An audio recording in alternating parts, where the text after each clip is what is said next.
Hello everyone, welcome to Momma Jo's Kitchen. How is everybody doing today? I hope everybody is having a wonderful day. So if you're new here, I welcome you. This is my kitchen. I'm Momma Jo and I cook for my husband Michael. All of my children have all grown up and moved out of the house, married, and now I have 2 grandsons. And something else I meant to share that I haven't mentioned is we're going to be grandparents again. I hope they don't mind. I don't think they do, because they were kind of keeping it, under the table, because my daughter-in-law wanted to get through her first trimester, and she has. And they really weren't planning on having any children, but I guess God had other plans for them. But they are now welcoming it and embracing it. And so my middle son, Anthony, and my daughter-in-law, Aaliyah, are going to have a baby. So we've got a lot of exciting things to look forward to here with the holidays coming. And we got, a gender reveal party coming up, and baby shower. We got lots of birthdays. And then we have Thanksgiving and Christmas and New Year's coming. So that's exciting time for us. But if you're here, you're probably, and if you're not new here and you've been following me on some of my videos, you'll see that what I do now is cook for my husband. So I thought I'd start a YouTube channel and just share recipes I've done over the years, a lot of tried and true recipes. Some of them are my own creation. Some of them are ones that have been handed down from family members and things. Matter of fact, tomorrow, you're going to get this video tomorrow, Tuesday. Today is Monday. I did a video yesterday for the slow cooker corn on the cob.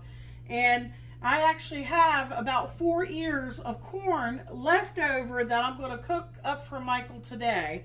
And then I need to make something to go with it. And Michael's going to be home here soon. He's going to be hungry. Back to why I'm going to upload it tomorrow instead of today, because I try to upload videos for you all every other day.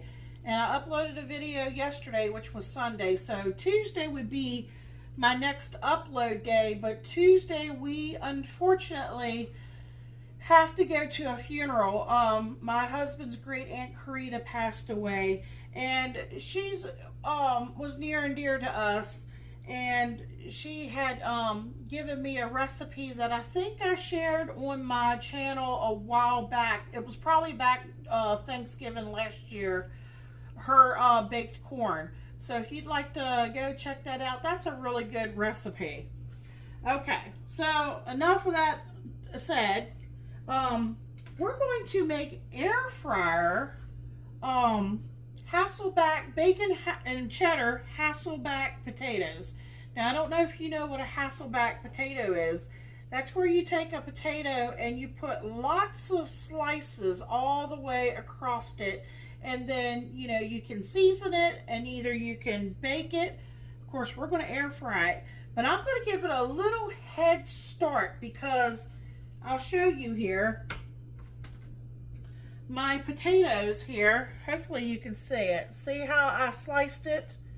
Okay, you don't want to slice it all the way through. Like the bottom here is not sliced, but on the top, as you can see, I tried to go as close to the end as I could. And let me show you how I did this. But because some of them are a little bit on the thick, the slices, I want to make sure that they're going to get done. I'm pretty sure they're going to get done in the air fryer. But with this air fryer, this is my second air fryer. I gave my other one away. I want to make sure that everything gets good and done, because we're going to stuff these inside these, in between each one of these slices. We're going to season it, and we're going to put bacon slices in there. Michael loves bacon. So I'll tell you, some people will take a chopstick and put it on both sides, a chopstick on a flat cutting board surface, and then they'll set their potato down in the middle and they'll cut it across here. I have found for me, now this is a large serving spoon, and it's not very deep. You don't want it real deep. You want it just to be so that your potato will sit down in it. But see, that way when you slice it with your knife, it doesn't go all the way through. It'll stop. Your knife will stop before it goes all the way through. That's what I used in a sharp knife. So what I did was I took my bacon and I cut my bacon into thirds because I want to be able to get a slice of bacon. Now I might not put a slice here at the very end because I've got to make sure I've got enough bacon. I think I have enough to do at least 3 potatoes, and I had 4. So what I did was 3 of them I sliced up like I did the other ones. Here's the other one. And then what I did with the last one is I just poked some holes in it, and I am going to just microwave it with these probably about 10 minutes. And then I'm going to let it cool off enough where I can handle them because they're going to be hot. I might do 5 minutes. I might check them at 5 minutes because it depends on your microwave. I have a very high-powered microwave. Then I'm going to take them out, and then we're going to get them seasoned up and put the bacon slices in the middle. The microwave is right below you here. So let me get that in there. Sorry about that. I think I'm going to do 5 minutes and then check them. And if they need to go in longer, I can put them in longer. And then I have some leftover coleslaw that I made for Michael with the fish sandwiches, the fried fish sandwiches I made. He absolutely loved that. But he's got some coleslaw left, so I think he's going to have corn on the cob, he's going to have coleslaw, and he's going to have these bacon and cheddar Hasselback potatoes. My idea of going with the Hasselback potatoes is almost kind of like if you've ever gone to a restaurant and you've ordered bacon cheese fries. Well, instead of fries, these are going to be baked potato, essentially, with the slices, with the bacon in it. Now, by all means, you could season them. You could drizzle them with olive oil if you wanted to. I'm not going to because I've got the bacon. The bacon fat is going to render in, you know, between the slices. I'm just going to use some salt and pepper, but you could use garlic pepper. You could use onion powder. You could, you know, you could load it up if you wanted to. You know, this is optional too. It just depends on what kind of air fryer you have. I just happen to have a wire basket that goes in on the shelf. So I don't think I'll need this, or you could spray it. Maybe you don't want to do the bacon. Maybe you just want to spray in between each of the layers and, you know, salt and pepper it and do it that way. Maybe you just want to do cheese. But you can do olive oil. And then, of course, with bacon cheese fries, I thought, you know, Michael would like to have some ranch. And then I have a little bit of green onions. They look more like chives that grows in my kitchen window there. For some reason, they don't get really fat wide like when you buy them in the store. They're just very small like that. So I'm just going to maybe sprinkle some of that on it. I think what I'll do is after they come out and we get them stuffed, and when I get them in the air fryer, I'm guessing it's going to take about a half hour. Right before, when I think they look like they're done, I think I'll take them out and then I'll put the cheese on them, and then I'll put them back in, and then when they come out I might sprinkle the chives on it, because if I sprinkle it on ahead of time, I think they're going to blow, because you know how air fryers have a fan in there that blows. So my microwave's at about 2 minutes here. So I'll check them when they come out. I'll bring you all back. It'll be just a second for you all. It'll be it might be a few minutes for me, depending on how hot they are. If I feel like they need to go in longer, I could maybe do another 5 minutes. But let's not forget, you know, air fryers, I have found you have to really watch things in the air fryer. And that's another thing, you have to have a drip tray. I'm not sure how air fryers with the baskets work, but since I have a drip tray in the bottom, and I'm going to have all this bacon in there, I got to keep an eye on the bacon, because if it gets too smoky, you'll want to stop and pull your tray out and drain off the grease and then put it back in. My air fryer, I think, only goes up to 400, so it's probably going to be 400.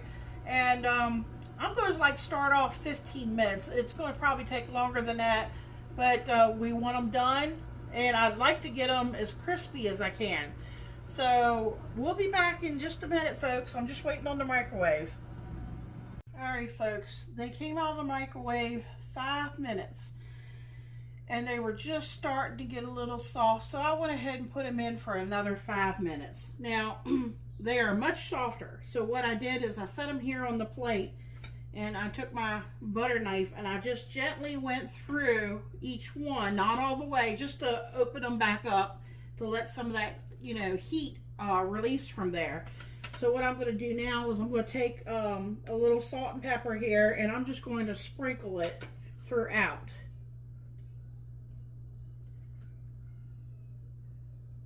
Try to get down in there. You might have to open it a little bit.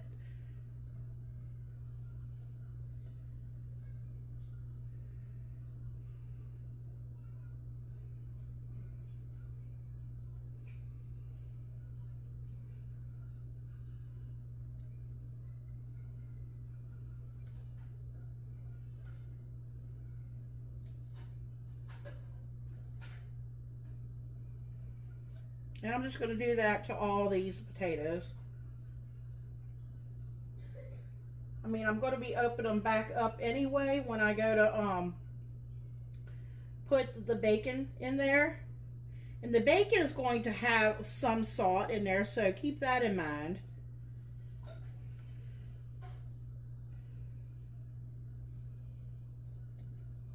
It's like they're a little sticky right now from where the potatoes started to cook.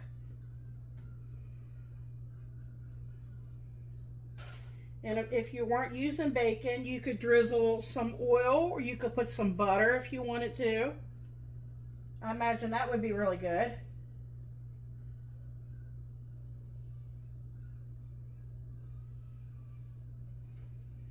Okay.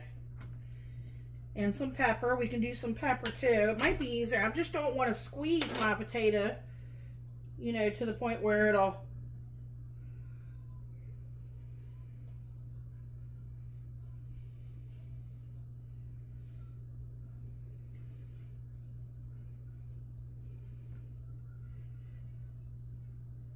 I'm trying to keep it so that, you know, they don't come completely apart.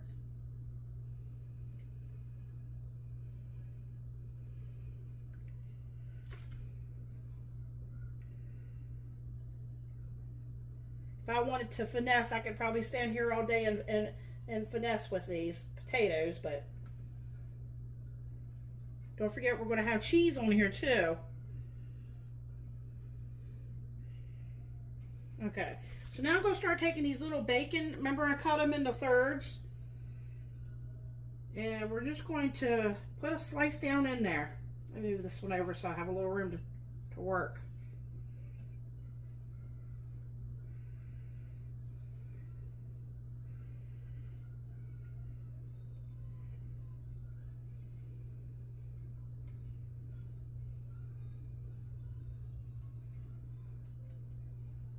Okay, it's okay if they stick out a little bit, because remember they'll shrink as they're cooking.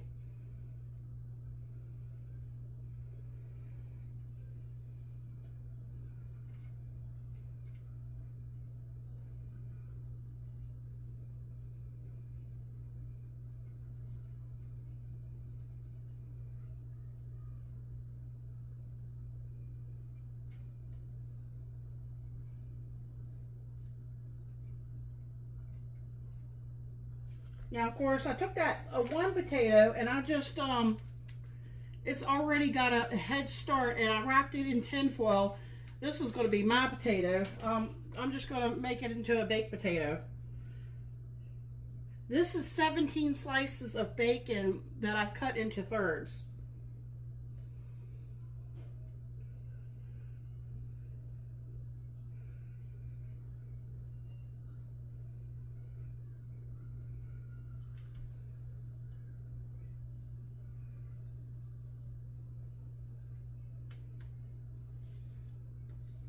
Okay, that's what it's starting to look like here.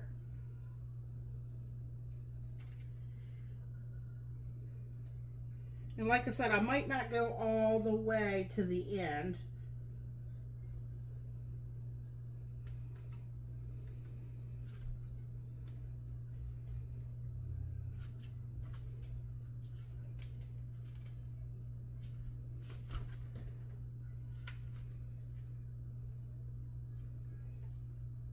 And if it comes apart on you, that's okay too.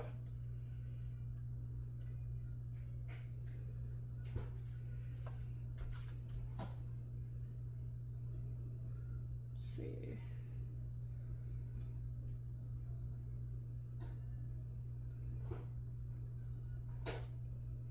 Okay, so what I'm going to do is, you probably don't want to, it's going to take me a little while to go ahead and get them done up.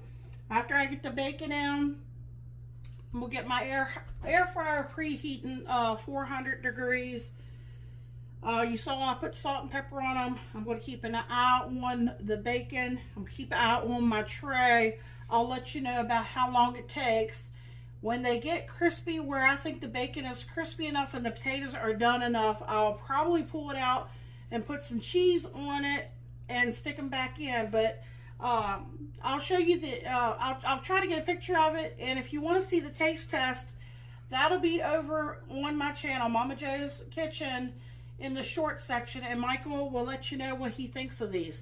Okay, so that's all there really is to it. Let me hold this up and kind of give you a closer look. And let me get these potatoes done up, and we'll be back.